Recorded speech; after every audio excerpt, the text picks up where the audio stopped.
There certainly is a socio-cultural context, which is 1910 England.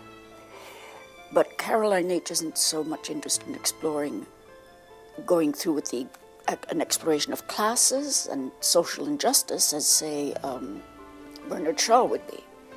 She's interested in taking them in that context and looking at them in a way that makes the play incredibly modern. It's not an Edwardian play at all.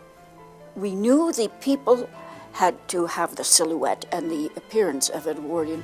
I didn't want the set to be a heavy Edwardian set with all that implies.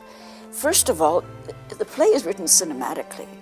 You think you know exactly what story you're getting into. You have the cad announcing himself as such, and you have the innocent young woman. And by the time the play ends, they have each has met the other's match and have had to go so far into themselves and into each other psychologically that it makes for a profoundly riveting psychological study. It's a love story. He told me about his time in Vienna. Attached to the embassy. And his tour of duty in Berlin and St. Petersburg. The Grand Duchess Olga gave me a Fabergé egg as a leaving present.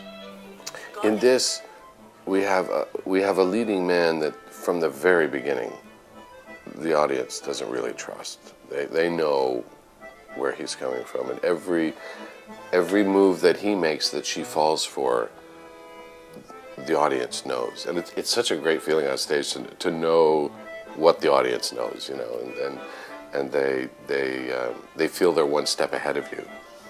So then, with this show, what's fun too is you let the audience get one step ahead of you, and then you pull the rug out from under them, and oh well, I didn't think that was going to happen. And the twists and turns within it are wonderful, and the way that the characters twist and turn. And so all of a sudden, the leading man is not. He's not so much a leading man anymore. He's very vulnerable and very weak, and he doesn't carry the weight and power that he was carrying before. And there's a change. The play is pretty stacked with information, and in some ways, more so than any other show I've worked on, there are really distinct signposts that the characters turn at, and you could feel the audience turning with us.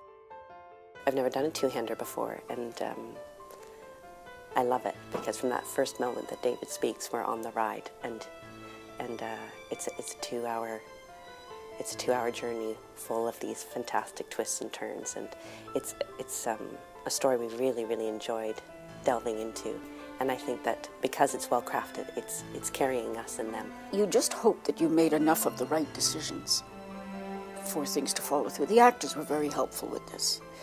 When I arrived, I had a sort of template, obviously, of how I wanted it to go.